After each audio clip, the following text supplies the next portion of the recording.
बिस्मिल्लाहिर्रहमानिर्रहीम।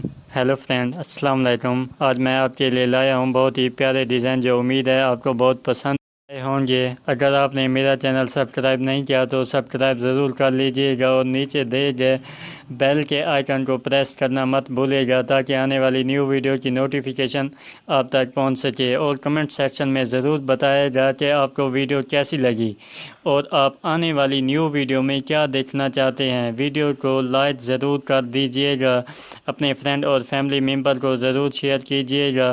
Friend, video को पूरा ज़रूर देखिएगा, इससे आपको बहुत